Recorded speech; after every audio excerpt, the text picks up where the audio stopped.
A WordPress plugin is a piece of software that adds functionality to your WordPress site.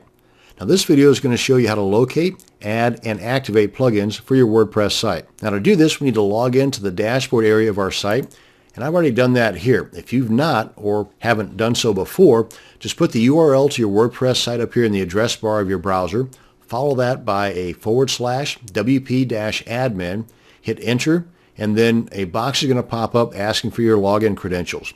Enter that stuff, log in, then come on over here to the left side here of your main menu, and when you hover over the plugins link, you'll get this flyout menu that has three options. The editor, which you really should stay away from unless you know what you're doing, add new, and the installed plugins. Now you can get to the add new section from here within installed plugins. So let's go ahead and check this out. And this shows you a list of all the currently installed plugins on your site. Those that are currently installed but not activated will have the activate link here just below the title. Those that are activated will have a deactivate link just below the title. As you can see here, the delete feature is not available to those that are currently activated. You have to first deactivate the plugin before you can delete it. And just to the right of those items, you've got the description. Most of that's pretty self-explanatory. Now, if you come on up here to the top, we can click on the Add New link.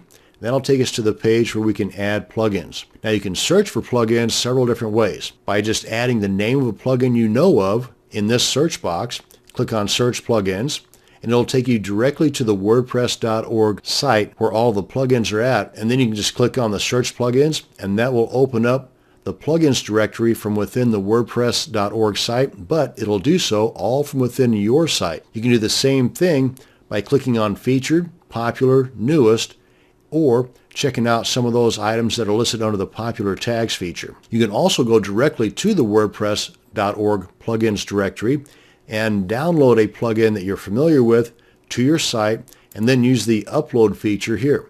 Now all of these will install a zipped folder that contains the plugins files. Another way you can install a plugin is by way of an FTP client like FileZilla, for example, but that method requires you to unzip the plugin folder first. So let's go ahead and demonstrate installing and activating a plugin from within our WordPress site, and then I'll show you how to do it outside of WordPress using that FTP client. So let's go ahead and check out Featured, and it'll bring us to the WordPress.org plugins directory, but again, right from within our site. And we can just go through here and search for one that looks pretty interesting to us. Well, let's go ahead and install the Tumblr importer, because maybe I've got posts or content on my Tumblr site that I want to import over to my new WordPress site. Go and click on Install Now. Click on OK. Now that it's successfully installed, click on Activate to activate that plugin. Now you see we've got two of them that are currently activated. Now let's download a plugin to our computer and install and activate that plugin by way of an FTP client. So let's head on over to WordPress.org. As you can see right now at the time of this recording, there's a little over 30,000 free plugins here. A word of warning, if you come across a plugin that you want to install and activate on your site, but it's not located here on WordPress.org, then you might want to be very careful about it, because these plugins have to pass a strict test to make sure they're not loaded down with malware and viruses before they're accepted here on WordPress.org. So if they're not on WordPress.org, maybe they didn't pass that test, or maybe they haven't applied for it yet. In either case, I would stick to free plugins only found on WordPress.org, but that's just me. But let's go ahead and pick out an item from the most popular section here, Contact Form. And there's a lot of information here for the plugins. And another thing you want to be wary of is when was it last updated, how many downloads, and what kind of ratings does it have. If it's been downloaded several thousand times but has an average 1-star rating, you probably want to stay away from it.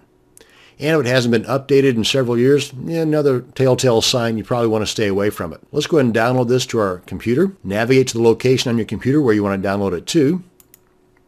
Now let's head over to that location and unzip it, because to install a plugin by way of an FTP client, it has to be unzipped. So I'm going to use my handy dandy 7-zip extractor.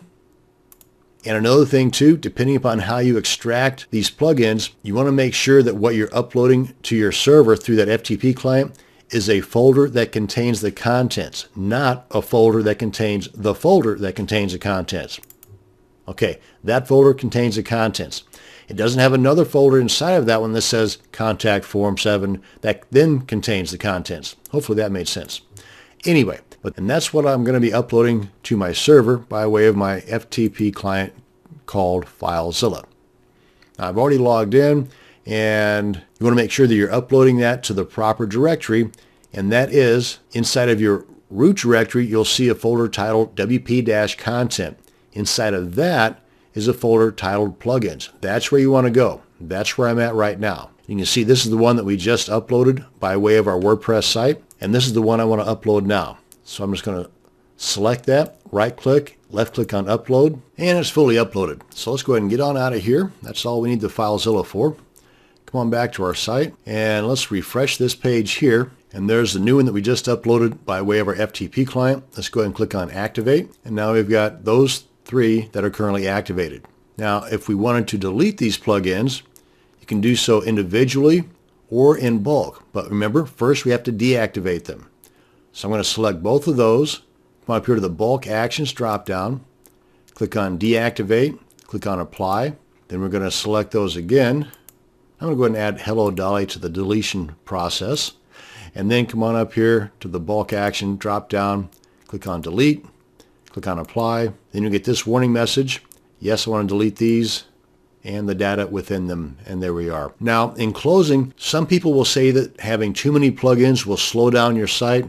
That's not altogether true. What might be true with that statement is that having too many badly coded plugins will slow down your site. Because I've seen some sites that have 30 or 40 or more plugins that have an excellent load time, and then I've seen other sites that have 5 or 10 plugins that have a terrible load time. So again, it's not so much the number of plugins that you have installed, it's how well coded those plugins are. And that's going to bring us to the end of this video on WordPress plugins.